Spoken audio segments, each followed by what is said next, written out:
All right, good afternoon, everyone. Thank you for taking the time this afternoon. My name is Michael Cross. I am a security consultant and penetration tester here at Foxpoint Solutions. Foxpoint Solutions is the information risk management arm of the Bonadio group. We just kind of rebranded under a different name. There is CPE offered for this. Just be sure that you participate in the polling questions. We have 4 polls that are going to be presented at different intervals throughout this presentation. All right, what we're going to cover today, we're going to talk about why data security, aside from the obvious reasons. We're going to talk about some emerging or already emerged information security threats, 3 to be specific, which I feel are kind of the most important and the most threatening of them. We're going to talk about some regulatory changes, changes that you should probably be aware of from a compliance perspective and then also from a legal perspective, different cybersecurity laws that have been passed or will be passed. After I'm done scaring you, talking about malware and the law, we're going to talk about how to handle it, choosing a right assurance framework, a cybersecurity framework, and kind of developing a risk management program that addresses all of those elements. Then lastly, we'll talk about some kind of do-it-nows. These are some activities and exercises that you can do that don't require a lot of capital, don't require a lot of labor, that will significantly help you from a cybersecurity aspect. Some quick definitions. I know there's a lot of acronym in this field. If there's anything I say that you don't understand, if I use an acronym, please throw something in the chat. Danielle is monitoring the chat. I'm going to try and pay attention to it, but I might miss it. But if any question about acronyms or otherwise, throw them in the chat and we'll be sure to address those. So why data security? And as I just said, other than the obvious reason, why is it important to protect the data, your customers' data, things like that? Obviously, you don't want to be the victim of a breach. You don't want to have to pay those fines. You don't want to have to go through all that legal and compliance trouble. But there's this kind of second element that I like to discuss, and that's the notoriety of it, just to kind of stay out of the news. I guarantee you, for those of you for those, who haven't heard of SolarWinds prior to a couple months ago, if you ask them now, their opinion of that organization is going to be significantly negative. And I would be willing to wager that's exclusively because of that hack that they suffered. So I think it's very important that this element of staying out of the news should be addressed. If you think about from a smaller organization's perspective, how devastating a cybersecurity attack can be, if they get a fine levied on them that they're really struggling to pay, and then to top that all off, they have to deal with the potential loss of customers, the bad press that are going to compound that, and they're going to lose the business, lose customers, lose clients, things like that. And that could really be the cherry on top and the kiss of death of any organization. These are all headlines that I've kind of ripped out of the news or ripped out of headlines over the past 2 months. There are websites that track this. You can go and, you update it daily, and there's 10, 15 new cases. So staying out of the news is incredibly important. Just some quick numbers, 4.6 billion internet users as of this year, and then 5.11 billion unique mobile users. So we're talking about a threat landscape that is incredibly immense. And nowadays, more than ever, everyone's interconnected. All these systems are interconnected, and so if one is being compromised, if one is being compromised, it's very likely that another is being compromised too, and just kind of it's an exponential case of compromise. That last bullet is kind of what I wanted to highlight on this slide, being that 60% of all targeted attacks over the past couple of years struck small and medium-sized organizations. And why is this? Is it because the payoff is better? Obviously not the case, but it's kind of the idea that these are the low-hanging fruits. If you're going after a billion-dollar hospital industry or a hospital chain, there's more than likely the chances are that they're going to have a significantly robust cybersecurity infrastructure in place. when you think of a much smaller organization that might have an IT team of less than 10 people, they're obviously not going to have all the bells and whistles. So it's going to be a little easier to penetrate that network and to exploit that organization. We're going to talk about, as I said, three kind of threats from a cybersecurity perspective. The first of which is ransomware. And just as the name implies, it is a specific type of malware that's designed to do one of two things. It's going to encrypt your data, and they're going to either threaten to release it to the public, or they're just going to threaten to not give it back to you. Both of which aren't good for you if God forbid, you suffer one of these attacks. Again, as the name suggests, the victims are required to pay a ransom. That's all done through cryptocurrencies like Ethereum, Bitcoin, things like that, which are wholly untraceable. So it's kind of, you pay and there's nothing you can really do about it. Some numbers at the bottom just to kind of reinforce how scary and how prevalent ransomware attacks are, with the average attack lasting a week and the average costing $65,000. And there is a little asterisk here. These are only reported numbers. If you think about how many organizations suffer a ransomware attack and decide that they're just going to pay that ransom, it's not worth it to report the breach. They want to stay out of the news. They don't want their organization to be a headline. My guess is those numbers would rise significantly. So, sometime this year, the estimated costs are projected to be about $6 trillion with an attack occurring every 11 seconds. I mean, that's incredible. And the reason for this is kind of twofold. There's the human element and the technical element of ransomware. Ransomware is incredibly devastating for that reason. It can, be introduced into a system because of unpatched systems. It can be introduced to an information system due to unpatched systems, due to unpatched applications, misconfigured network devices, things like that. But it can also be introduced to an information system by exploiting what we call the human element. It's a social engineering campaign, a phishing campaign. Somebody clicks something they shouldn't. Oopsie daisies, they've just downloaded a malicious file that's going to encrypt the backups. And, one user clicked on the link, the entire organization is kind of in danger now. They've become incredibly, incredibly complex. And there's, none better of an example of this than this Ryuk. I'm not even sure if I'm pronouncing that right. Ryuk ransomware. It was originally in 2014.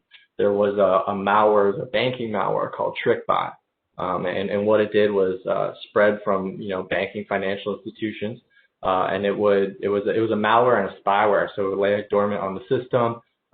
Is kind of collecting data, things like that, and sending it back to whichever server, whomever was undertaking the attack.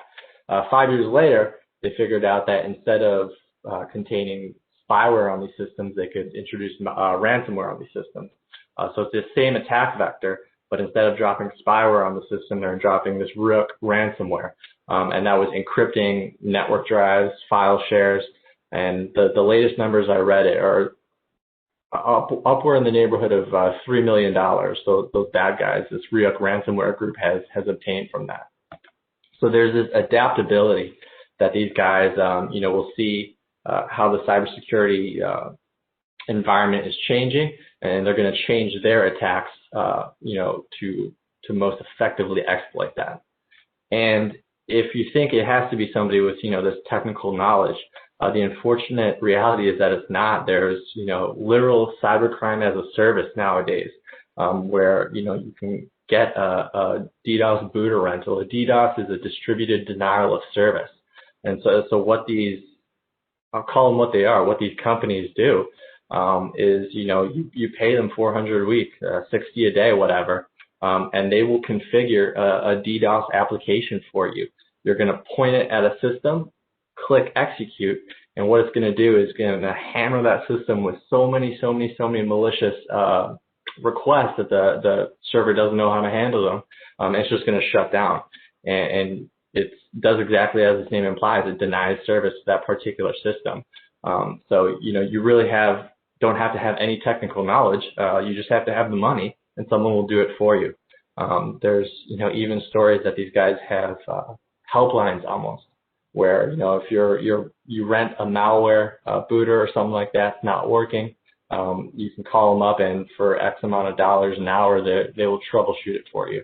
So it's really kind of an entire business model of exploiting, legitimate users. So we are going to go for the first polling question right now.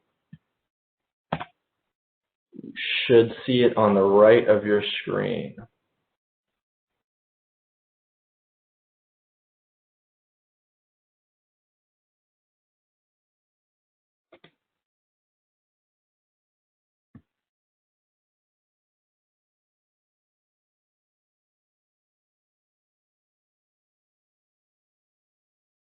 And again, if you want CPE, be sure to answer the polls.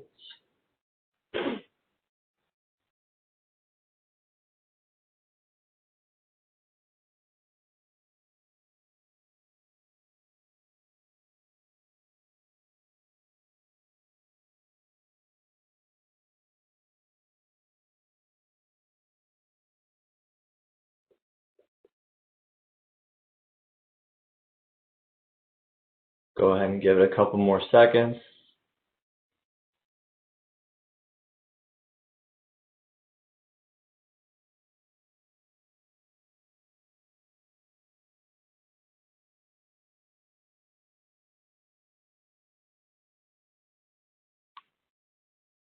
All right.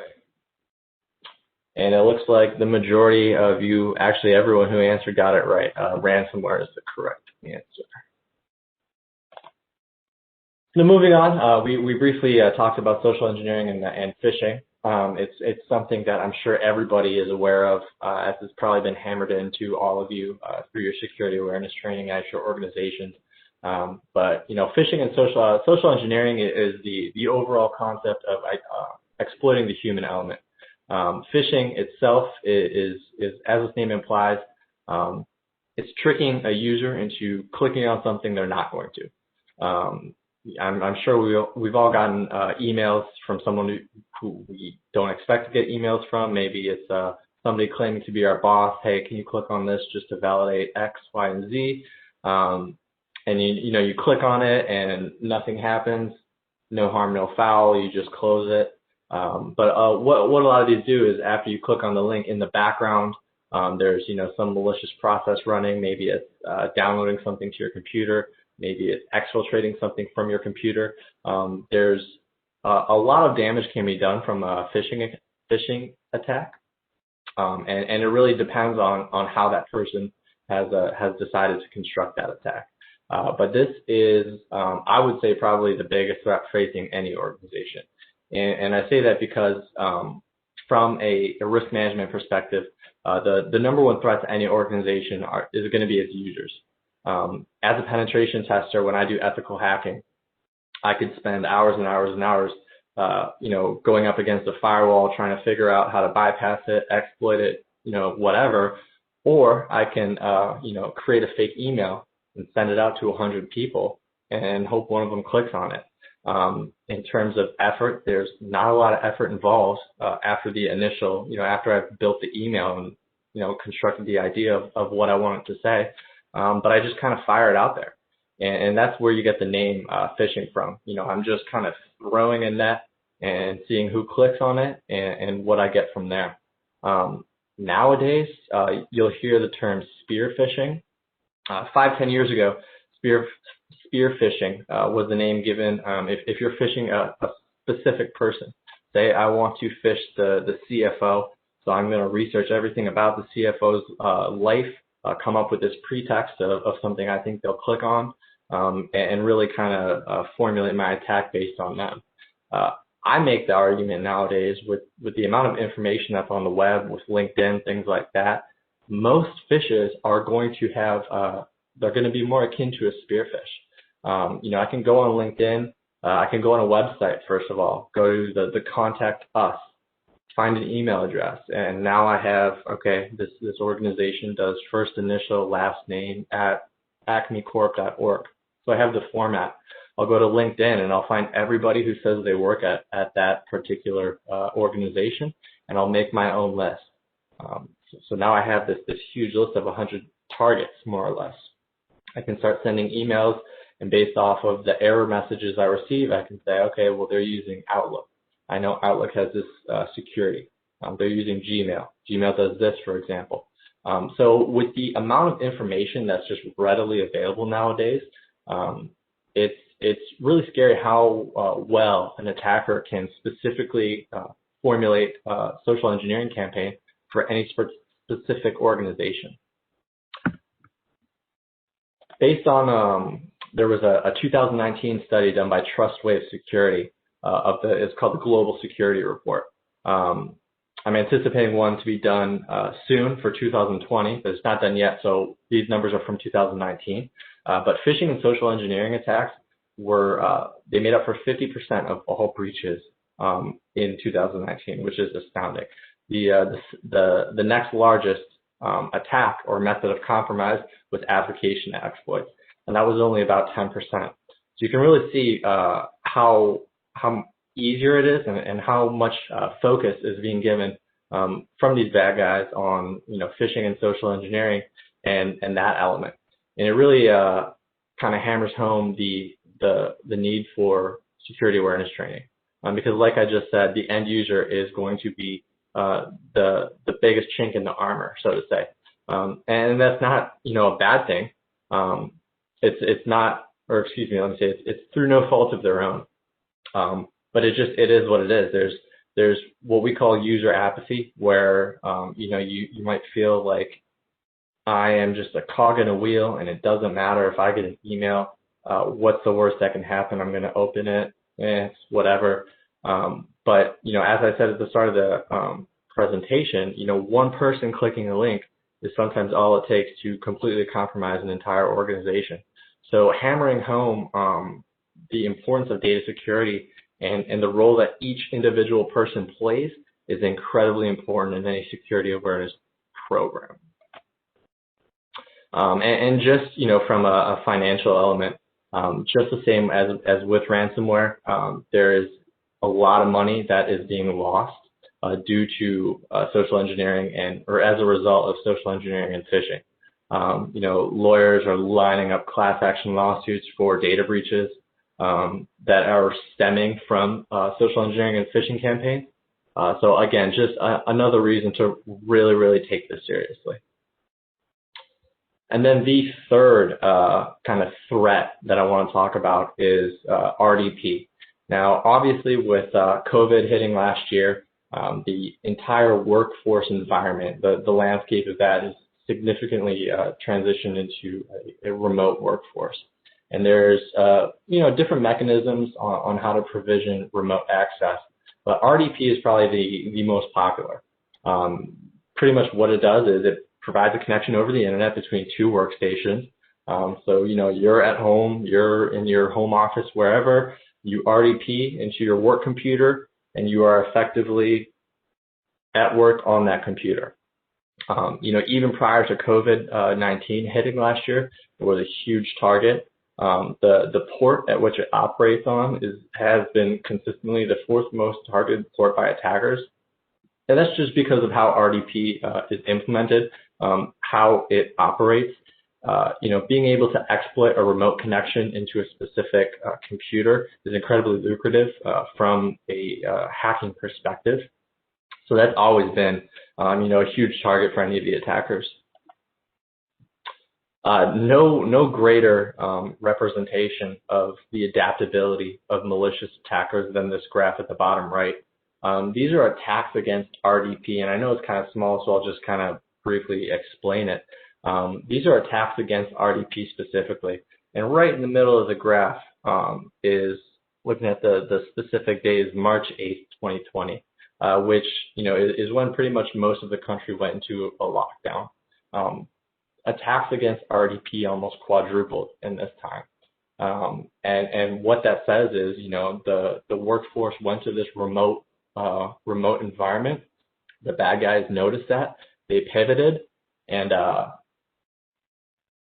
when I say RDP, that's remote desktop protocol. RDP is synonymous just for remote desktop protocol.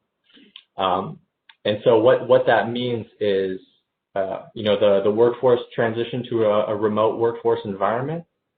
Network administrators had to find some way to provision that remote workforce or provision access to the network. So they turned on RDP. They opened up those ports. And just like that, the bad guys started hammering away at those ports, at those services, and at those protocols as a means to kind of compromise the network via RDP. The thing that's really scary about RDP is that there's two specific vulnerabilities and exploits that allow for remote code execution with kernel-level privileges.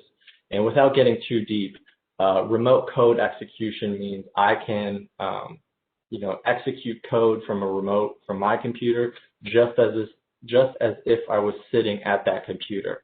And being able to do that with kernel-level privileges are the highest privileges you can have in a system. So, more or less, it allows you to do whatever you want to do on that system. And then it's wormable. And what that means is it requires no human interaction to kind of propagate. This is something where you push the first domino and then it just goes. And so the names are at the top, Bluekeep and Deja Blue. They were so serious that in 2019, Microsoft released patches for Windows XP and Windows Server 2003. They traditionally never do this. Once systems have reached their end of life, Microsoft will release a security bulletin saying, hey, we're no longer supporting these out-of-date systems. Please upgrade them. But this threat was so severe that they retroactively went back and released patches for these end-of-life systems. And that kind of highlights how dangerous and what the potential threat is if someone were to exploit RDP on a global scale. And when I say on a global scale, if you recall, a couple of years ago, there was the Wannacry attack. This was a similar ransomware infection. It was a global infection and affected more than 200,000 systems in 150 countries. And experts still don't really have a concrete number on the specific amount that the attackers were able to get. But that damage range starts in the hundreds of millions. That's a conservative estimate and goes all the way up to the billions. And then just, the last element that makes this so scary is that in 2019, Ransomware Security, their cybersecurity firm, they published findings that suggested that there were 1 million devices publicly vulnerable to this specific vulnerability.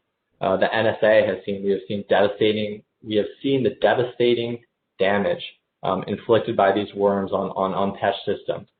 So the stage is kind of set for the next global cyber attack on a scale of Wannacry. And I got my man Jeff Goldblum there because it feels like, you're the crazy scientist at the start of any good Hollywood movie saying the writing's on the wall, we got to address this. But with 1 million devices publicly vulnerable, that doesn't seem to be the case.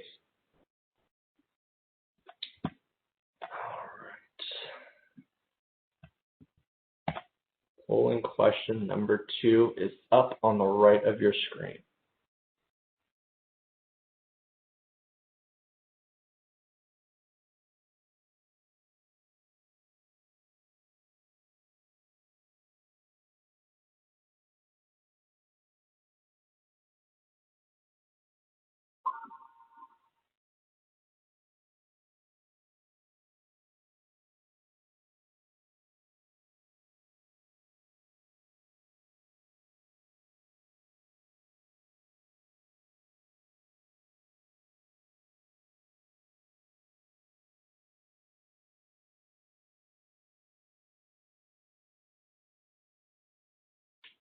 Give it just a little while longer, let everyone have the chance to answer.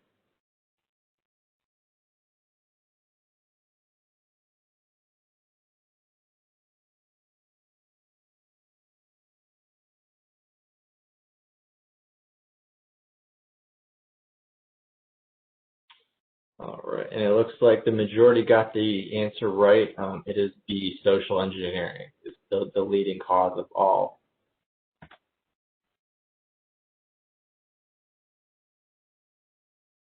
Oh, looks like we gotta wait to close the poll. But yeah, social engineering is the leading cause of all exploits, or excuse me, compromises in 2019.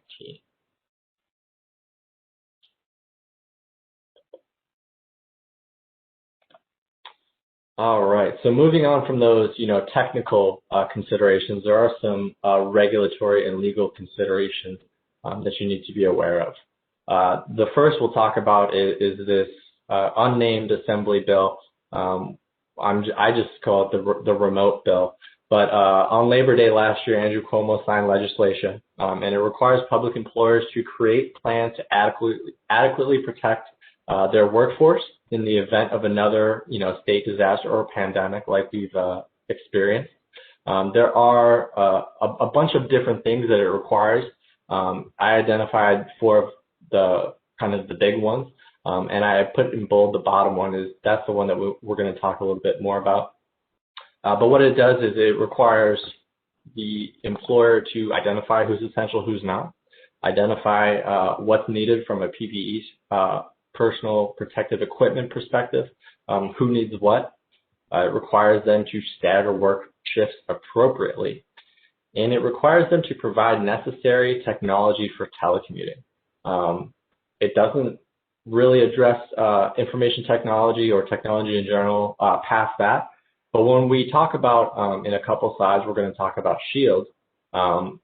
It requires you, or requires the employer, not only provide this technology and provide the capability to work remotely, but what it's going to do when you compound other legislation is it's going to require you to secure it appropriately too.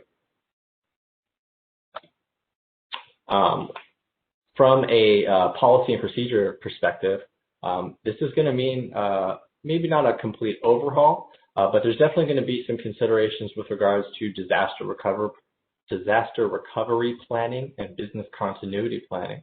I have some kind of key differences at the bottom, but generally when, and I say generally, prior to COVID-19, most disaster recovery plans and business continuity plans, when you were talking about a disaster, we were talking about a natural disaster, be it a flood, an earthquake, a fire, things like that.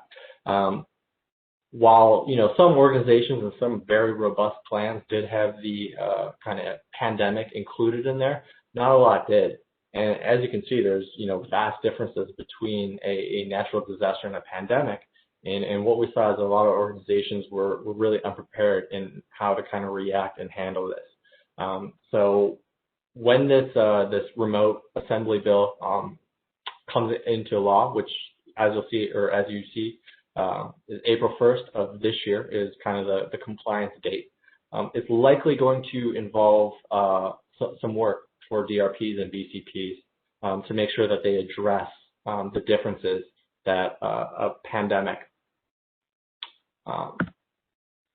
necessitates. In addition, and I see we do have a question about RDP. Give me 1 second, I'll kind of go back to that. In addition to this remote bill, there was the New York Shield Act, and the New York Shield Act was required to be in compliance last year. There were two elements of it. The first one was the breach notification part. There was compliance required in October of 2019, and then there was a data security program mandate, and compliance for that was March 21st, 2020, and that was right when COVID hit. So, complying with the New York Shield Act likely wasn't, the top of everybody's list. So I include this because now that, we're trying to get back to the normal and things like that, our feet are beneath us. It's a great time to revisit New York Shield Act and make sure that all the elements of the data security program are included in your cybersecurity program. And so I'll briefly just discuss those. There were kind of three elements that the New York Shield Act requires of your cybersecurity program. They are reasonable administrative safeguards, reasonable technical safeguards, and reasonable physical safeguards.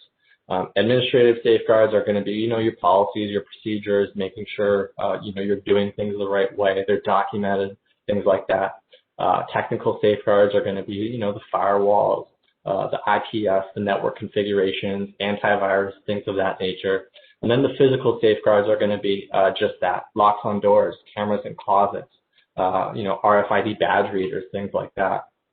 The caveat here is that New York Shield doesn't really define what reasonable is. It just says it has to be reasonable.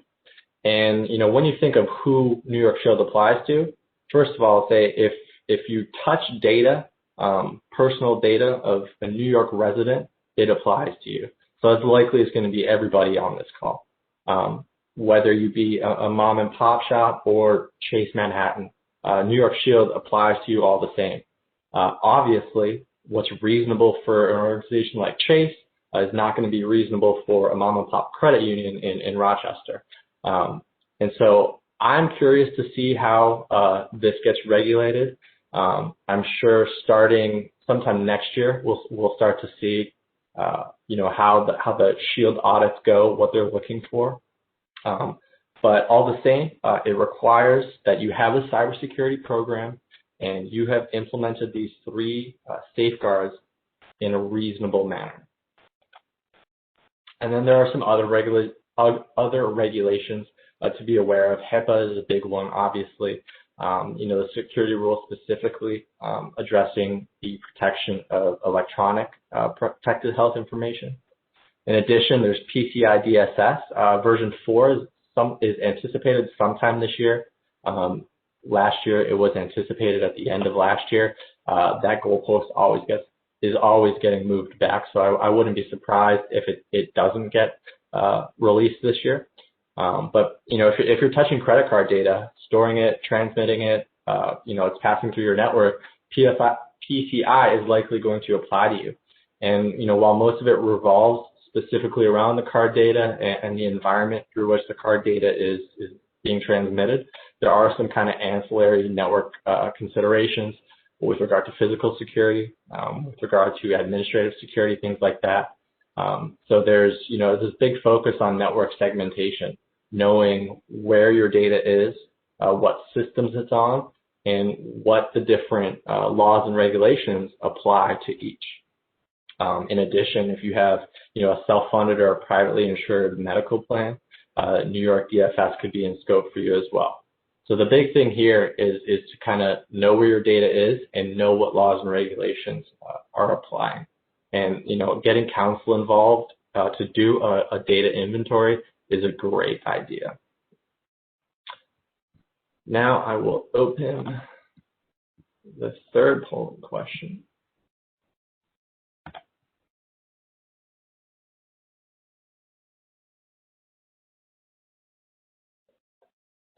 I'm briefly going to go back. Is there any way to configure a system that would make RDP accessible for remote access? Yes, the big thing with regards to RDP is making sure that the network authentication happens before the system connects. And without getting too deep into this, there is an option just to enable network authentication. But what this is going to do is it's going to make sure that prior to any RDP connection actually being connected, that there's going to be a network level authentication done, making sure the person on one end is whomever they're supposed to be. The second great thing to enforce is multi-factor authentication. This is, as annoying as it is, even for me, every time I connect to a VPN, multi-factor authentication is going to be, getting a code on your cell phone. So you log in, you put in your username and password, they're going to kick a code to you, a text, a phone call, an email, however it may be, and then you have to input that code as well. So yes, it looks like the majority said yes, your organization is required to adhere to SHIELD. And again, just to kind of reinforce that, SHIELD applies to any organization that stores or transmits the protected, or excuse me, personally identifiable information of a New York resident. So now that we've talked about technical considerations and legal considerations, we're going to talk about a risk management framework, the risk management process, and various things you can do to kind of ensure that what we just talked about isn't so scary.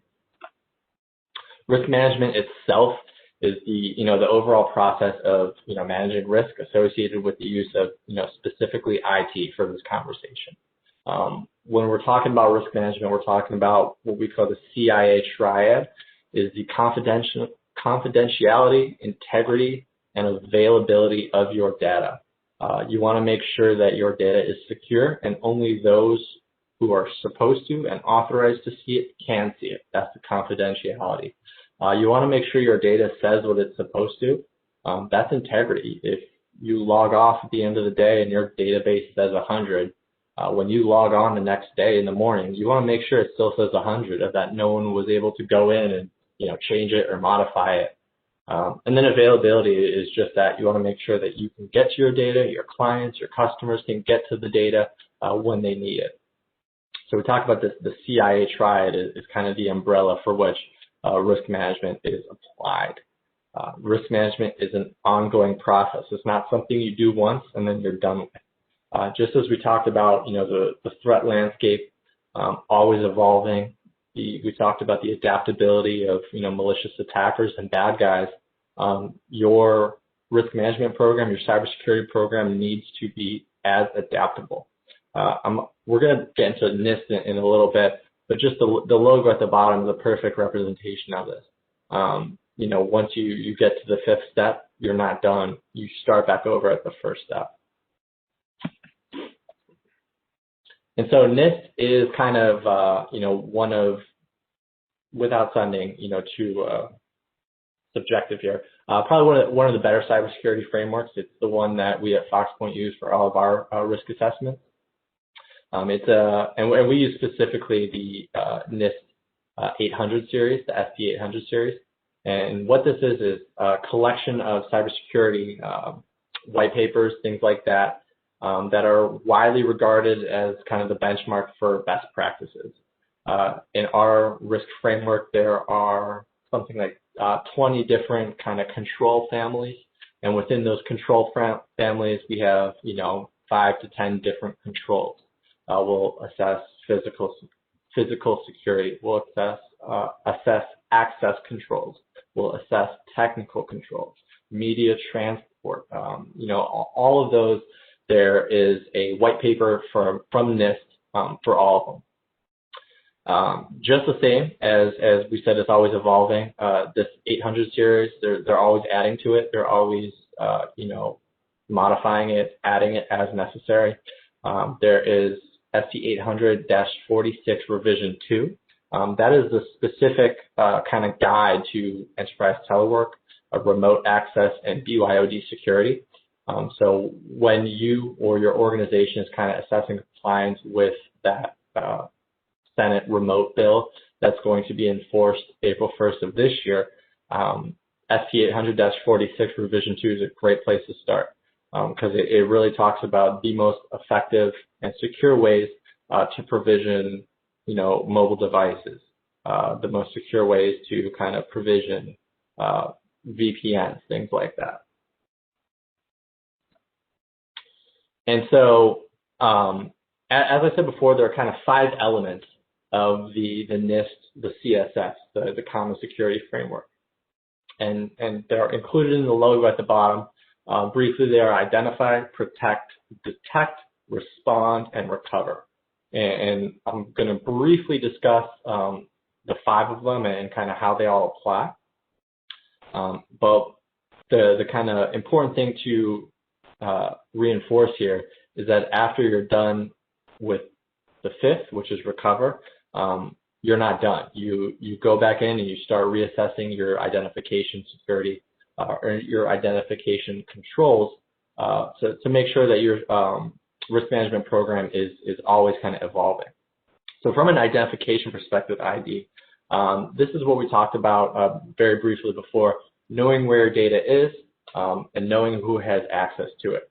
Getting counsel involved for this part is a big thing because you want to be aware, and you need to, more or less, know which laws apply to you, which regulatory issues, which compliance issues you kind of fall under. And so, not knowing that, hey, we didn't know SHIELD applied to us, or hey, we didn't know we needed to do that. Auditors are, that's not an excuse, you know. So knowing where your data is, knowing who has access to it, is probably the most important thing from a risk management perspective. The second, probably most important thing, is to document everything. 9 times out of 10, from our experience in auditing and assessing previous audits, you know, God forbid somebody suffers a breach or a compromise, the auditors come in, the first thing they're going to ask for is your risk management program. And they're going to ask for, you know, documentation. Are your policies documented? Are all of your procedures and processes documented? So document. That is probably, you know, one of the best pieces of advice. If you guys are doing something, make sure it's documented. You know, you don't have to have the most robust, technologically, you know, jaw-dropping cybersecurity framework or cybersecurity infrastructure in place, but document what you have. So if, God forbid, you know, you do get audited, you have it on paper and say, this is what we're doing, this is the rationale for doing it, start there. From a New York Shield perspective, again, because, you know, New York Shield specifically doesn't define what is reasonable, documenting everything and documenting the rationale of why this is reasonable for us is probably the best place to start. You know, annually completing a full risk assessment. This is something we don't see a lot of in the work that I do. I'm not saying it's not done a lot, but, you know, doing this annually, like I said, this is an ongoing process. And a lot of the times it takes a long time to, you know, from getting, you know, the RFP in to get a risk assessment done, getting the actual risk assessment done, you know, following up with the risk assessment, remediating all those things. A lot of the times, once you're done with your risk assessment, it's time to start thinking about next year's, or it might be next year, and it's just time to start doing it. And, you know, a lot of people are saying, well, we just did one. What could have changed? We're not going to do one again for a couple of years. And if you're not going to do, you know, a full risk assessment again, you have to make sure you're doing something to kind of compensate. Maybe it's vulnerability scanning, maybe it's penetration testing. But this is an ongoing process, and, you know, it's not fair or not safe is a better word. Not safe to say we did a robust, a comprehensive risk assessment this year. We don't need to do it for, you know, a couple more years. I can tell you that the threat landscape changes just like that, and, you know, a lot can happen in a year. So it's critical to make sure that this is something that's being continually assessed. The protection kind of element of the NIST CSF speaks for itself. These are going to be, you know, the technical controls, and when we talk about training, that's more of an administrative control. But these are the controls that you're, you know, implementing to make sure that your data is protected. Encryption is probably one of the big ones here. Making sure that your emails are encrypted, making sure your connections are encrypted especially if you're provisioning remote access into your network, making sure the VPNs are secure, making sure you're not sending data unprotected outside of the organization. A lot of email systems, for example, Microsoft Outlook, if you are sending from person A to person B internally on the same Outlook server, it's going to natively encrypt that. But if you're sending from person A to person C and person C doesn't work in that company, there's no encryption mechanism that's natively in place. So you're going to want to make sure that there is, you know, an additional compensating encryption control to ensure that that data is protected if you're sending it outbound of the organization. Detection is also incredibly important. I actually just wrote an article for the FoxPoint blog, and I've kind of made the argument that it's time to reassess cybersecurity and how we think of cybersecurity. I don't think that trying to build a information security infrastructure that's impervious to an attack is the way to go. You can do everything right, you can dot all your P's and Q's and still be the victim of an attack. Case in point, the SolarWinds hack, which is really why that attack was so devastating, is that the people who did everything right, who patched their systems, who got, you know, validated patches from the vendor. People who did everything right are the ones who suffered. So instead of building your cybersecurity environment to kind of be unexploitable, unpenetrable, you want to build one that is capable of withstanding an attack. I think it's a matter of when, not if. So you want to make sure that your cybersecurity infrastructure is capable of detecting attacks. Once somebody has exploited or penetrated the network, you want to make sure that there are controls in place that will allow you to find that very, very quickly. Vulnerability scanning is a big one. Regular vulnerability scanning, if not weekly, quarterly, of internal systems and external systems to ensure that you don't have endpoints that aren't registered on your network, to ensure that you don't have systems that are out of date, unpatched, and wholly vulnerable on your network. You kind of want to, and again, this is my personal feeling, you want to operate under the assumption that you are going to be the victim of an attack. You want to be sure that you can detect that attack, respond to that attack. And I think it's kind of naive to say that, well, our network is so secure, nobody's ever going to get in. Unfortunately, gone are those days where you could install a firewall and an antivirus and sleep well at night. In a similar vein, you want to make sure that you have the mechanisms in place to respond to an attack. Having a robust and comprehensive CSIRP, cybersecurity or computer incident response plan, is kind of the most important thing here. And then a lot of the times I've seen, you want to make sure that the CSIRP is as robust as it needs to be. And what I mean by that is you can look from identifying a particular breach, a particular case of malware or whatever, but you want to be able to look to the CSIRP for every action to take following that, from the identification to the remediation to the cleanup to the lessons learned.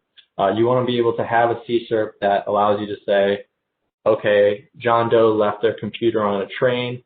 It has protected information on it. What do we do? You want to be able to look at that exact same document and say, okay, we have a weird kind of outbound connection to Russia on one of our servers. What do we do? Having a comprehensive incident response plan that addresses all of those, what to do, how to resolve it, where do you go from there is one of the most important things to have in place from a response perspective. From a regulatory and compliance perspective, having a breach notification policy that is appropriate with regards to the breadth and scope is equally important. New York Shield, for example, we talked about in October of 2019, updated the definitions of what is considered a breach. They updated the definitions of what PII is considered.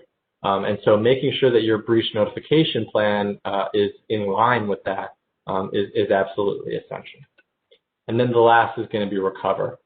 We talked about the DRPs and the BCP a little bit before, but you want to have a plan in place to recover from any attack. And that there is a proactive element to that. When we talk about recover, sometimes recovery comes at every stage of the NIST CSF, making sure that you're testing your recovery plan, making sure that your backups are tested, making sure that, when these mechanisms and systems are needed, that they don't fail. You don't want to, have a ransomware attack, go to restore from backup and come to find out your backups have been encrypted too. I can say that is probably any network administrator's nightmare, and unfortunately, it's very common practice that ransomware will pivot after compromising a network. The first target are going to be the backup, because that is one of the best ways to recover from a ransomware attack. So obviously, that's going to be what they target. So you don't want to be caught with a ransomware and find out that that's when your backups are encrypted. And we will talk about our last poll right now. Should be open on the right.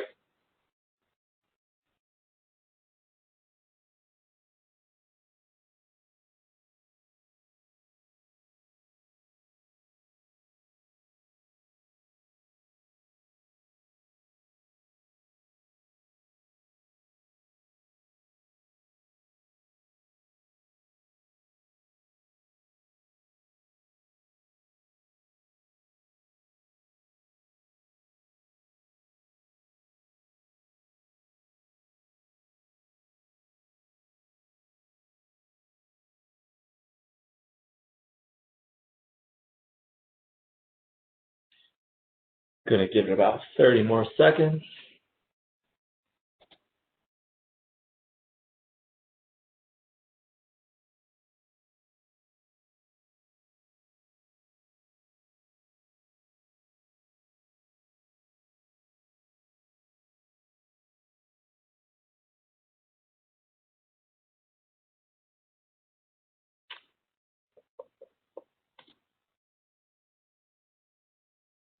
And I do see that I missed a question in the chat. I will go back to that briefly. Give me one sec.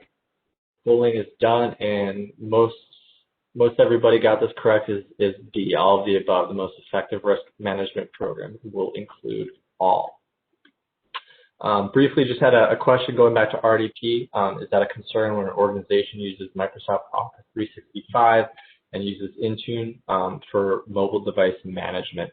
RDP is going to, from a networking perspective, kind of precede Office 365. So you would have to RDP into the network, into the computer before you use Office. So it's not so much tied to any Office 365 or any mobile device concerns. RDP is more of how that access is provisioned itself. Once you have that secure connection, then you're accessing Office 365, you're good to go. So they're kind of separate things, if that makes sense.